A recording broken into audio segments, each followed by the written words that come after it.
વિચારો અને નબળા વિચારોમાં કેટલો ફેર હોય। જે તમને હાસું કહેવા વાળો અને હારું કહેવા વાળો હોય ને એ તમને આર પાર પહોંચાડી દે। એની તમને એક વાત કહું।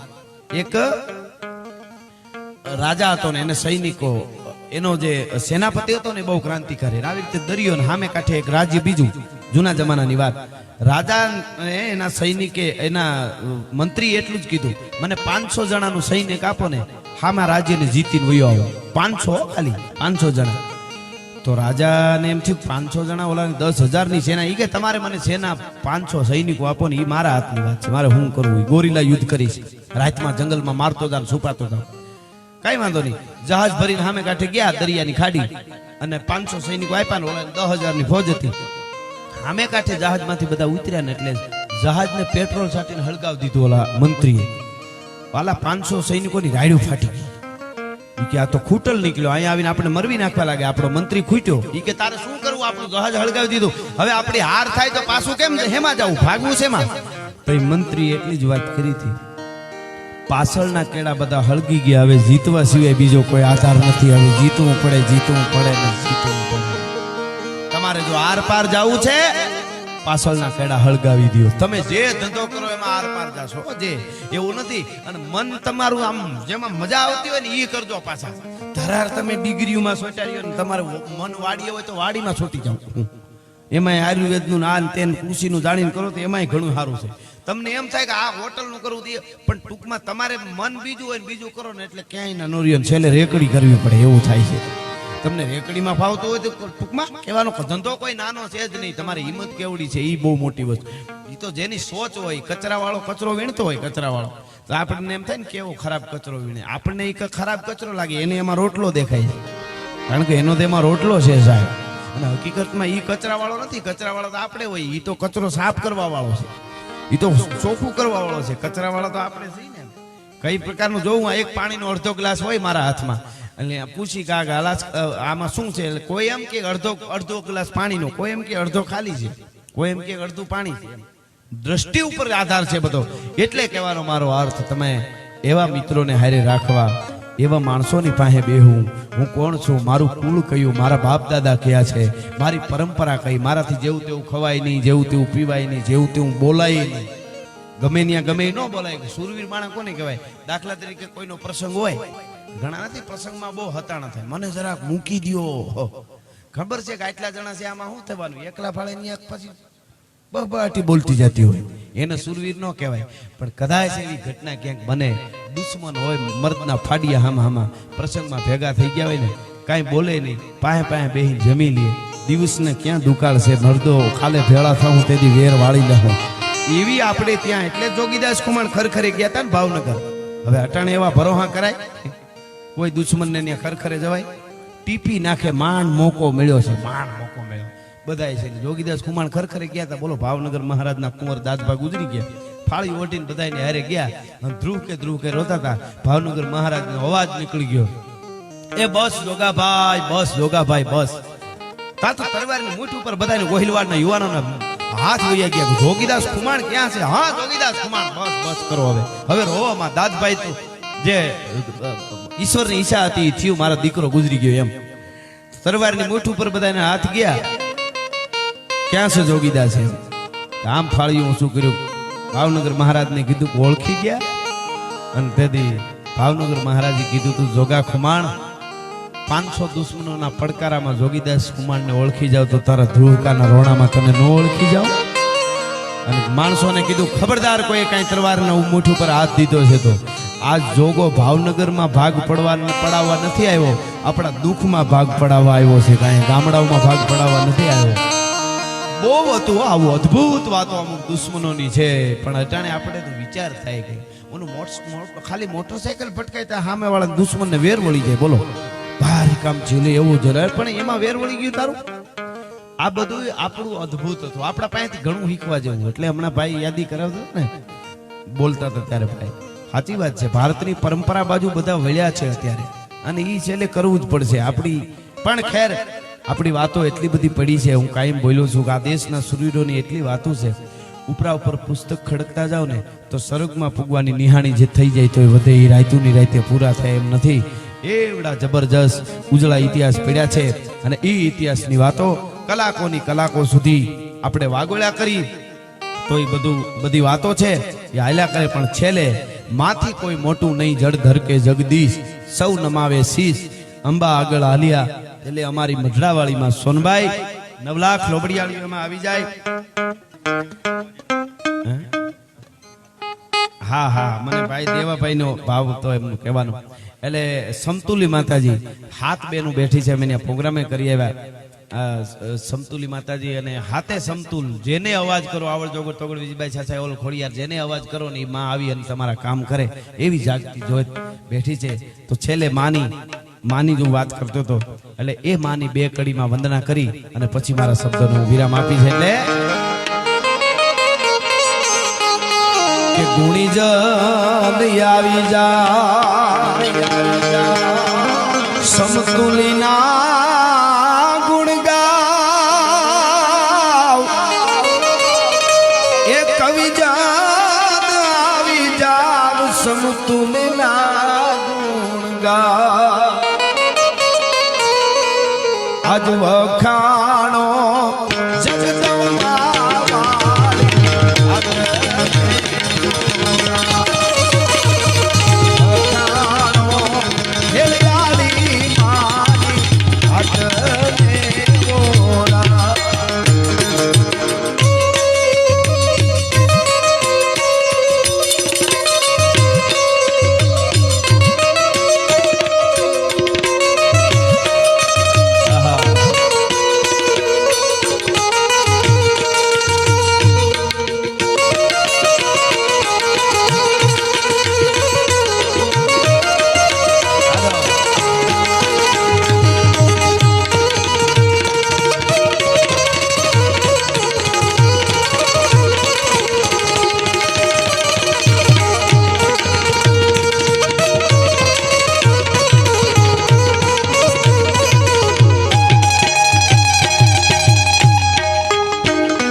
મારું દાંડી વિદ્યાર્થીઓ એની ભેળા નથી ખમાના કેલા સડીદાર રે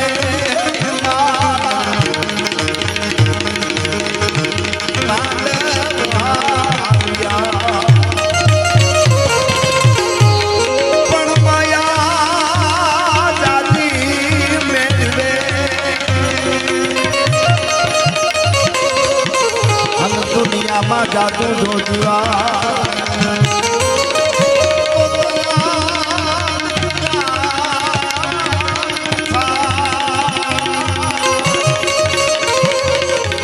મહાણે તેરા માંડડા